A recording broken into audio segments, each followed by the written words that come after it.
It's time to go to hell in 6 minutes and 66 seconds with Michael Arnzen. Oh, so you're back. Well, welcome to the second episode. If you were here for the premiere episode last week, thanks for listening and for the feedback I got. I wanted to share some of that with you.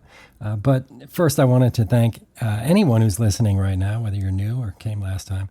I really appreciate it, and I will do my best to keep this kind of loosely scripted podcast engaging and as interesting as I can make it each and every week on the fly. And you should know, I'm trying to make it live up to the title. It will be no longer than 6 minutes and 66 seconds. That's 7 minutes and 6 seconds for those who know their math. If you came here for the Satan, well, play it backwards or something, and who knows, maybe he's with you.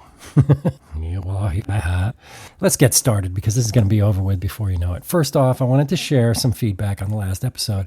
If you recall, I read a poem called The Truth About Eve, and it was about how perhaps Eve was a vampire. Listener Jason Schrum from YouTube wrote that if Eve had cannibalized Adam's corpse, well, we could have called it the Garden of Eden.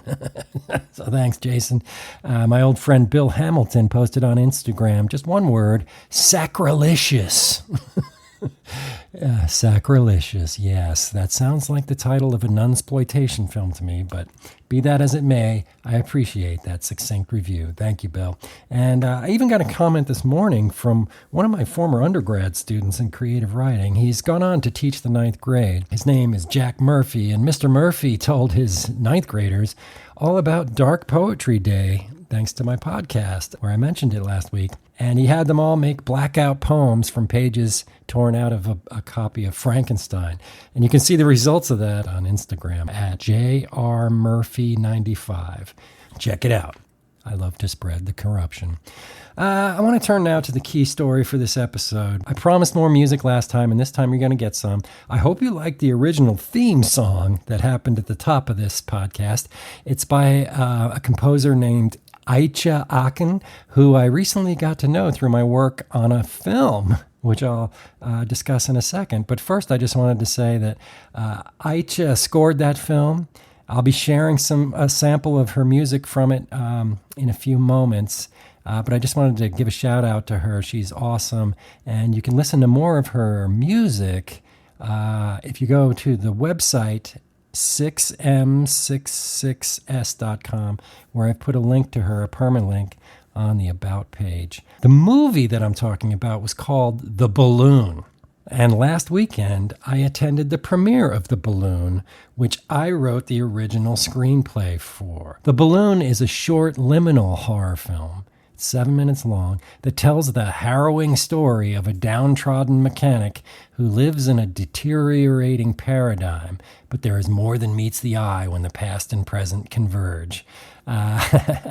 Yeah, you really have to see it to understand what that deteriorating paradigm business is all about. This film was a joy to work on. It was produced in a rapid marathon session of just 2 days, where a group of filmmakers, including me, responded to a challenging deadline in a series of prompts for the Pittsburgh 48-hour double retro film project, horror film project. We were given randomly drawn prompts that were required to be included in the film. And they do this to make sure that no one is making the movie in advance and everybody is really just doing it in 48 hours. Okay, I told you I was going to give you more music. So to give you a sense of the film's vibe, I'm just going to shut up now and let an excerpt from Ayca's score do all the talking. And maybe you can imagine what's happening during this 2-minute excerpt of movie music.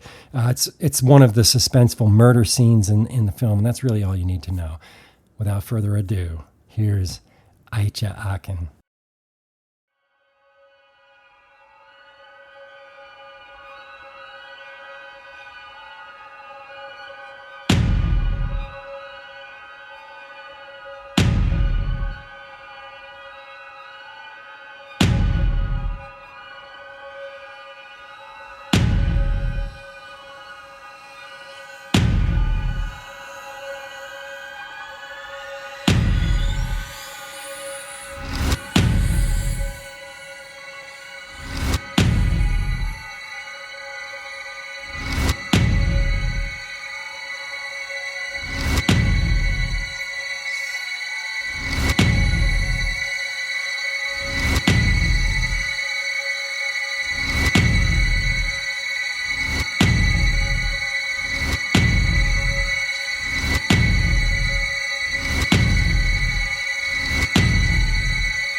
Well, wasn't that amazing? It really sounds like a clip from Suspiria to me, and I just love it. If you tune in next week, perhaps I'll have some Halloween ear candy for you, or maybe just ears.